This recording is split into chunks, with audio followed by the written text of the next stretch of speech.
Hi. Hello. There's always really fancy directors and actors and all those kind of people sitting up here, but today you got us, okay? It's a different kind of day at ARRAY here today. So hi, welcome. My name is Tammy Garnes. I proudly serve as the Vice President of Education and Understanding at Ava DuVernay's Media and Narrative Change Collective, ARRAY. I'm just really excited to be here today with our special guests, especially because today is Let Freedom Read Day, which is the culmination of Banned Books Week, which is a week that's been celebrated for 40 years that hopefully one day we don't have to celebrate at all. And we have some really fantastic people here with us today who are not actors, directors, or writers. Well, they're writers probably, and they're definitely readers. All right, so let's get started. So the first audience, we have 3 movies showing today, and your first audience just saw Outsiders. And you guys know that Mercedes curated all of these films based on books that have been banned or challenged in the United States at some time. So, and then have been made into movies. So if you do a little Google or a little ChatGPT on that, the list is so long of challenged books or banned books that have been turned into films or even television series. So if you're an educator watching, that's a really cool way to start a discussion, a really cool way to get into talking about some of these books by talking about how they've also been made into some of your favorite TV shows and movies. All right, so we're gonna get started. And I'm gonna start with Cindy, because I've talked to all 3 of these folks earlier today, so I got a little inside information on all of them. But Cindy, American Library Association, you told me, represents 50,000 librarians. That's a lot of thinkers, a lot of readers, and a lot of people who have definitely opinions. And I was talking to you earlier today just about how it is to lead a group of intelligent folks who all have really big opinions, especially in times like this. Can you just give us a little insight into what you do every day, what your job is, and then what you do for the American Library Association, because I think they're both very cool. And then just tell us a little bit about who you are and how you got into this space. Yes, thank you. We're so glad to be here. I'm Cindy Hohl, President of the American Library Association, and I'm also Director of Policy Analysis and Operational Support at the Kansas City Public Library. So in my day job, I'm there to help create great, meaningful experiences for our library patrons all across the Kansas City metro. Every day we open our doors to thousands of library users who come in to engage with other readers, to attend our programs and story times. We have community service agencies that we partner with and provide services with. We also have access to the internet and computer usage that is very popular in these days. And it's something that is so helpful and needed in all communities across the country. So in my part-time volunteer work as president of ALA, I support our members wherever they're at in their community. I'm invited to speak on panels such as today to represent ALA in the work that we do. We are here to support literacy development. We are here to support equal access to information for everyone. And so that's a pretty big job when you think about it, to ensure that every single person has equal access to information. And from the state of librarianship, we always strive to make sure that it's accurate information from credible sources, because that's really the health of a community, is to be able to engage with the truth. And so in days and times where we see that truth being tailored to other narratives, it's important that we remember that we can identify the source of information to make sure that it is safe information to use for everyone, because that is our role in every community. We're here to help everyone engage with information in a way that helps them live their best lives, and that's no short feat. As we continue to look to those narratives in the mainstream, we often see that attempts at censorship are targeting certain neighbors in our communities. And every American has the same constitutional right to information. And that First Amendment is for everyone, from youth to adults. And it's so important that everyone has that equal opportunity to access accurate information. So you asked a little bit about me. Yeah. And this is very personal to me. Intellectual freedom is a core value of ALA. It's a tenet of the profession. And our ethics guide us to help everyone see the value of every voice being uplifted, recognized, validated. I'm Dakota of the Santee Sioux Nation, and there was a time in our country when we were not allowed to read, speak, write, or sing in our own language. And that final law didn't change until 1978. So this wasn't something that happened hundreds of years ago. This happened in our generation, in our lifetime. We know what it's like to be silenced in our own country as the original inhabitants. We know what it's like to be told, you're different. We know what it's like to experience oppression. We were removed from our communities for various reasons. We were told you're allowed to exist only on reservations in certain areas of the country. We were told many things. What we know as people is that we're all related. All living beings are related. And the decisions that we make have to have a sustainable impact. We have to recognize that because we are the decision makers for our youth who are here as the leaders of tomorrow. And they deserve that honor and respect just like everyone else. Oh, thank you. Come on. In my community, we say that was a whole word, okay? That was a Sunday morning word. You really touched me when we spoke about that earlier, when you talked about your background a little bit, because I think sometimes we have this binary view of who's oppressed and who's elevated in our country, and there's so much nuance, right? And Native voices are one of those groups of voices that sometimes it just seems like we just kind of forget about in the midst of talking about everybody else in the United States. And the fact that your grandparents, parents, and yourself were not allowed to speak your native language in the United States up until 1978 by law is something that should be taught in every school and talked about more often than we do.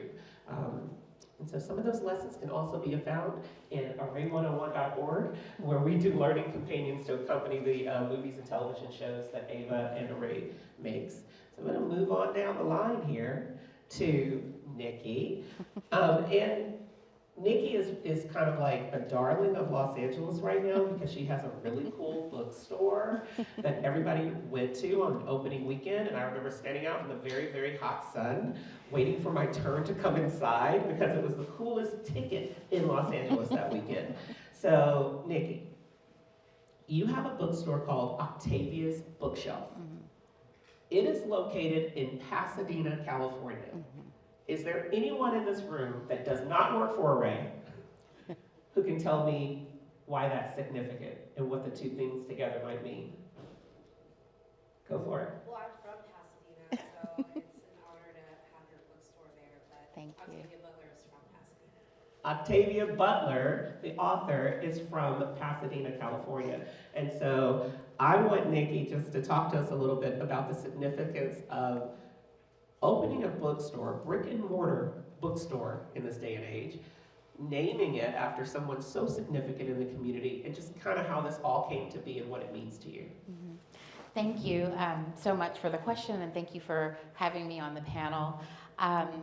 So Octavia's Bookshelf is, as Tammy mentioned, located in Pasadena, and the significance for me, I moved to Pasadena when I was 3 with my mom from Chicago, and that was 47 years ago. So I have been in Pasadena for the majority of my life. I was introduced to a book called Kindred. I don't know if any of you all are familiar with that, but it was published in 1979 and written by our very own Octavia E. Butler. And I had never read a story quite like that. And it is among one of my favorite books to this day. But I do remember going to my school librarian, and shout out to librarians. I'm so glad to be sandwiched in between you two. My mom used to say, like, you can't have lunch with the librarians because they're adults and they want alone time. And I would be like, no, Mom, they're my friends. And so I'm so grateful that librarians exist for awkward people like me who did not make friends very easily. I growing up in Pasadena, I did not have access to bookstores that prioritized books with characters that reflected me or my experience. And, you know, maybe in February at the local bookshop or somewhere else, there would be a display of books, and they would be basically about Rosa Parks and Martin Luther King, two incredible voices in the civil rights movement. But we have so much more to offer. And I just always wished that a place like Octavia's Bookshelf existed in Pasadena when I was growing up. We hear a lot now about third places, right? So when you're not at home and you're not at work, what's your third place? And the idea of Octavia's Bookshelf really was to not only celebrate our hometown hero, Octavia Estelle Butler, but to prioritize stories written by Black, Indigenous, and other people of color.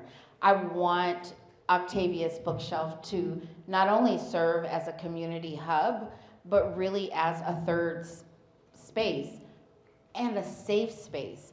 I tell children and young folks all the time, you know, regardless of their background, who they are, I want them to know if you ever get into trouble, if you feel uncomfortable, if you need a place of safety, come to Octavia's Bookshelf.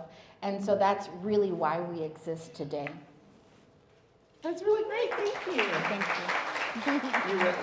I was suffice it to say, and I know you don't probably want me to say this, but you called Octavia Butler a hometown hero, and I would say that your bookstore, serving the purpose that it does now, makes you our new hometown hero.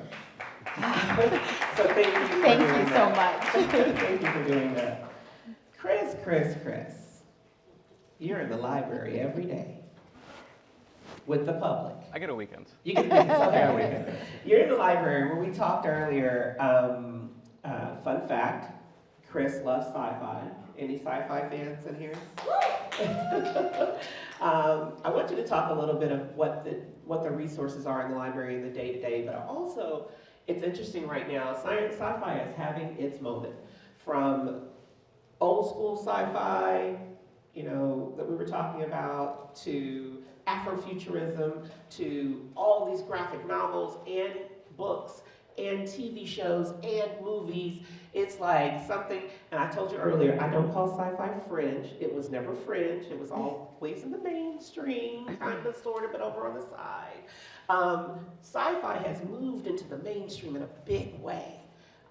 Maybe it's because people want to think about the future or imagine something different or reimagine something that they've already seen. Talk to us a little bit about first what you do at the library and what there are people who are watching this have not been in a public library in a long time. So remind them what it is and what's there, outside of books too. But then also give us a little bit about sci-fi in this moment that it is having.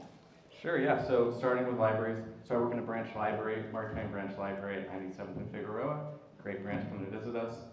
We have material, media, DVDs, CDs, audiobooks, and books, of course, lots of books. We have brand new books. We have a nice budget from Los Angeles Public Library, so we have nice crispy books on the shelves for you to bring home and check out. So that's something that we really take seriously, we really love. We also put a lot of energy into our programming. So all throughout the week, we have programs for children, for teens, for adults.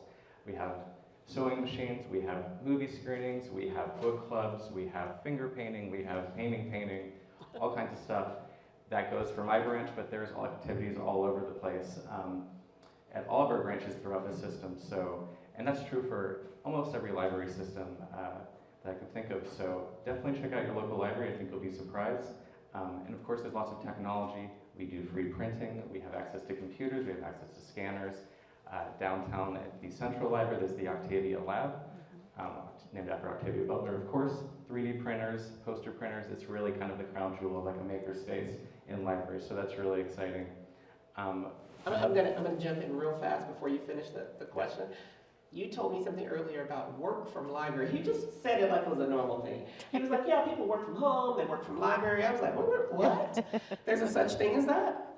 Yes, absolutely. So I mean, I was saying kind of the day-to-day, you know, we open up our doors, we welcome everyone in. There's a lot of people that are like, I need to print this, I need to get something done before I go on my day. That's like the first wave of people, and then the next wave of people is usually the people are going to kind of be camping out. They're doing their work from library jobs, you know, they're at the laptop, they got the headphones on, they're accessing our books, they're using our restrooms, they're doing their thing, using our Wi-Fi obviously to get some work done. So I think it's a really great third space, and it's being used more and more for that, because people want to be around other people. People want to be surprised. They said, "Oh, there's a concert happening this afternoon. Great, I want to do that." So It's like a co-working space. it is like a co-working space, but free.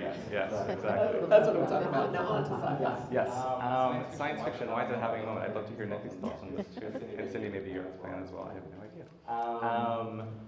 I think it's really having a moment. I mean, the field is really diversified. It's been a really exciting time to be reading science fiction. Publishers are finally acknowledging how much talent there is from all over the place. There's lots of writing and translation happening right now. That's unfortunately kind of new. So I think it's a really exciting time to hear all kinds of new voices.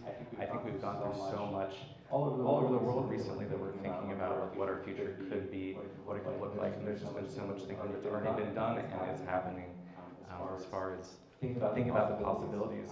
And something else that I always say is, you can read theory and you can read history and you can read about politics, but like science fiction really has this way of kind of plucking ideas and recontextualizing it in fiction and just making them adventurous and fun, and you can really be creative with it. So that's why I love it. You want to shout out quickly your reading group, your book club? Sure. Yeah. I run a monthly virtual science fiction short story club. We do short stories, so it's easy for people to join us. Sometimes novels, we're already reading a million novels, or we're working on, so we don't have time to read all the novels. So we do short stories. I've had Nikki Hohl before. We have guests all the time. It's a lot of fun. So yeah, come and join us. Send emails at wayne@twain@philadelphia.org, and I'll give you more information. The book club that Chris runs is a lot of fun. I was a guest about a year ago, and we read Bloodchild by Octavia Butler. My toxic trait is that I can pretty much connect something that Octavia Butler wrote or said to anything that's presented to me. So, but just on the note of the emergence of sci-fi, I want to just take you back to the not so far away past. When Octavia Butler's books, some of them, when they were first published, the publishers would actually put white characters on the covers of the books. And if she were alive today, she would only be 77 years old. So I just share that with you to let you know how recent this is. It's not that these stories had not been written. They were just inaccessible. And one of the many, many things that I love about the voice of Octavia Butler is that she was imagining worlds far into the future where somebody that looked like me existed. I would read sci-fi, but I never saw myself. And, I'd be reading the book and it's 2080, 2090, and I was like, where are all the black people? Like, even in their imaginations, we don't exist. And so as she's doing this, like, incredible world building based on social justice and collective community, she's including all of our voices. And so I think that especially during the first lockdown, when folks got their hands on Parable of the Sower and we all had to have a collective support group for reading that, because you were seeing in real time sort of what she had said would happen 30 years ago. But I just wanted to share that piece with y'all. Thank you so much. You mentioned they changed the book covers, and we're talking about banning things, books, movies, or I like to talk about it as suppression of information. That's a nuance that I hadn't thought about. The fact that you change a book cover, I know about movie books, because that's my wheelhouse, but when you talk about book covers being changed, or they were changed in my lifetime, that's very interesting, because it's not a banning, and it's not a blocking of anyone having it. It's just reimagining it in a way that the author didn't necessarily intend, so that has to find its place here too. And I know a lot of people are creative, so just always kind of keep that in the forefront of your mind as you're creating something, selling it maybe to a studio network, and they can chance to market it for you, change a little bit about what you may have thought it was going to be, or the casting of it. There's always space for you to kind of raise your hand, because if you're not careful, people will imagine things in a way that you didn't intend for them to be imagined. And it brings me, look, Manny, Queen right here. Why are we still celebrating this week? It's very important that we recognize that this behavior continues. If we had our way, it would be Celebrate Your Right to Read Week. It would be embracing the stories and the beautiful people that are represented in these stories. To specifically observe Banned Books Week is to recognize that this behavior continues. We see it, but most importantly, we see you. We see the readers, we see the oppressed, we see the silenced voices, or those who would have you be silenced. And that's not okay. As Americans, we have freedoms, and celebrating our right to read is very important. No neighbor should be able to tell you how to think, read, write, what you should be allowed to watch on the television, to listen to online. We are all free people, and we should be able to read freely. We should be able to engage in dialogue with others in a safe and welcoming space in society. And as long as there are authors generating this content, they need to be supported in that work. Because while some of these storylines are fictional, the characters have very real similarities to human beings. And that's the human condition that we all need to learn about. If we can't see ourselves outside of our own identity, how will we continue to grow? It is our responsibility to recognize the validation in others, and that power lies within us. It's between the pages of a book, and at no point in time should we be talking about censorship in America as if this is something that has to happen. This doesn't have to happen. We need to educate everyone so that they understand what it really means to be an informed society. And that starts with sharing of knowledge. I'm going to push back a little bit, Cindy. I'm scared too, because you're like, really big deal. But when I watch, and yes, I do go to YouTube and watch like school board meetings. When I watch school board meetings or I read articles and I hear people saying, people even that I know and love, there are just some things that shouldn't be in schools. There are some things that shouldn't be in public libraries. There are some things that young people shouldn't be exposed to. Like they can buy it. It's not banned. They can buy it at a bookstore. So it's not banned. Just help me understand. At what point, is there a place for all material or some material, or like, what are parents so upset about when I watch these school board meetings and they're saying that things in there are even pornographic? What do they mean? What are they saying? And how do I know fact from fiction? Yes to all of that. Okay. That all exists, and whether it's in your imagination or it's real or it's something that we want to see happen, you will continue to see these narratives being spun. Books are created by the content authors and the creatives who do the beautiful artwork, and it should be representative of the people. When we hear that there are parents who are concerned that their child may have access, the answer is very simple. Please bring your child to the library. Stay with them. Go through the collection together. Select the materials that you want your child to be enlightened by. It's not just about access. It's about engaging with the content. And when we hear that there are school board members who are taking action based on rhetoric, that's a scary time in America, because misinformation is not what should drive society. No one should be so comfortable in letting someone else make up their mind for them. Librarians, we're humble people.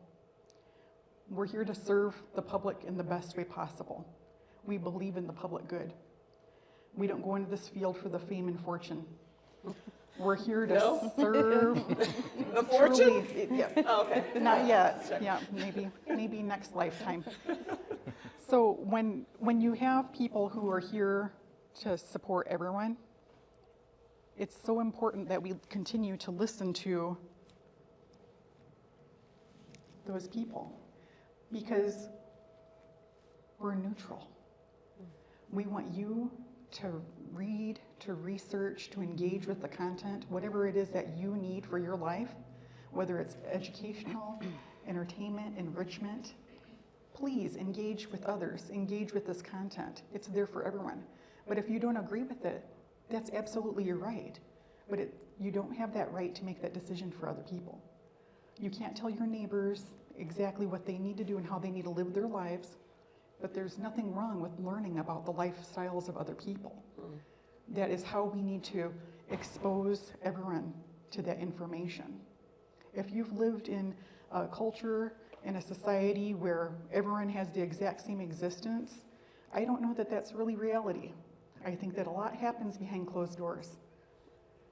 And for school boards to take this action, I feel it is irresponsible, because anyone who's an elected official or leader of their community is there to represent all of the voices, not just some. So when we hear that there are school boards that say, here's a list of titles, and we don't believe that they're appropriate for everyone, well, is that really their authority? Is that the scope of that position? Is it to be that they're inclusive or exclusive? And who would they have us silence? When we are all voters and taxpayers and constituents and parents as well, we need to stand up for what's right, and that's that no voices are silenced in America. When we continue to allow harmful rhetoric into our lives, we will continue to see oppression spread. If they're coming for librarians, who's next? And why librarians? Of all the people in the world, the people who are here to help. Librarians are here to help everyone have a great library experience. We hope that you find meaning in the stories that you choose to read. And if you don't like a book, by all means, put it down and pick up another book. You have that right as well. But when we see that there are elected officials that have authority and they're making decisions for everyone, we need to hold them accountable to make sure that they are truly representing us, because that's what they were elected to do. I can tell you want to give it up. Give it up. Can you give us, sometimes I'm afraid people don't realize the scope of the issue right now. Want to give us any numbers or facts? Well, we have to find hope in these times. And this week we have encouragement. Our preliminary data for 2024 from January 1st till August 31st has shown a slight decrease in the number of reports.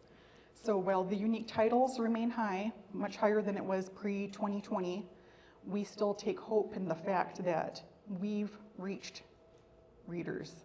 We've helped inform those who had concerns. Anyone can be misled. Misinformation surrounds us. Sometimes it's deliberate, sometimes it's a simple misunderstanding. But when we look at the amount of reports that exist, that still tells us the story of those that some people would have silenced. And we can't allow that to happen. We need to lean in towards humanity and not allow the dehumanization of any of our neighbors. How many book titles do you think were challenged or banned in 2022 or 2023? Anybody? A wild guess? How many book titles? Are we talking about like 100 book titles throughout the United States? 200? 2200. How many? 4,200 books. Are there any that surprise you on the list? I love Charlotte's Web. I always have. It's such a sweet story about Wilbur and Charlotte and the friendship that they share.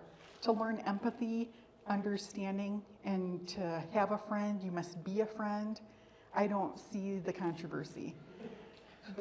Whoever made the report initially said that animals can't talk, and you need to stop lying. And there you go. So not only should you pay attention to what's happening as far as your elected officials go when it comes to your big general elections that we're having this year, but you might want to tune into your school board meetings as well, where those decisions are made. I like to always remind everyone that every single person in this room lives in a zone represented by a school board member. Do you know their name? Do you know how they're voting in your schools? Everybody here has a school board member that represents them. Go online, Google your address, ask what school am I represented by. It'll lead you right to the board member. And all boards have a page on their website, on the school's website, where you can go, make comments, ask questions, email them, and you can even go in person or online and do public comment where you can state your opinion. I don't think people realize that school boards and school board meetings are some of the most powerful places in the world, and that a lot of people use that as their place to catapult out into much, much bigger elected positions. So see about your school board. I'm going to end with a little something fun, because we've been all over here in the banned book space. And I want you guys to each, starting down here on the end with Chris, tell us one book we must read before the end of this year. I'm going to keep on the banned book topic, but this one's banned book, but it's amazing. 47 by Walter Mosley, local author. Just an amazing story of liberation, but there's a streak of magical realism, of science fiction. There's so much freedom and enthusiasm and energy in the writing. I really recommend it. All right. My recommendation is James by Percival Everett. It is a retelling of Huckleberry Finn told from the perspective of Jim, the enslaved man who was with Huck Finn, and it turns this so-called classic on its head, and it's fresh, and I think everybody needs to either go to their library and check it out, or go to my website or shop and purchase it. Fantastic. I have two recommendations, Okay, if go that's for okay. it. You're the queen today, so of banned books week, so go for it. The first recommendation is for those who would silence voices in America. Please reread Animal Farm. If you haven't had that a part of your life as required reading. Because in a society where some feel some are equal, more equal than others, ask yourself, which character do you identify as with your behaviors and your actions, and sit with that for a minute. And for everyone else, I encourage reading We Are Water Protectors by Carol Lindstrom. It is this beautiful picture book with beautiful illustrations by Steph Littlebird. And not to give it away, but it is talking about our shared responsibility in protecting natural resources, because we can't drink oil. Every living being needs water. Oh, that's absolutely wonderful. Thank you so much. Thank you, Cindy. Thank you, Nikki. Thank you, Chris, for giving me your time today. Let freedom read, everybody. Thank you for joining us. Thank you. Thank you so much.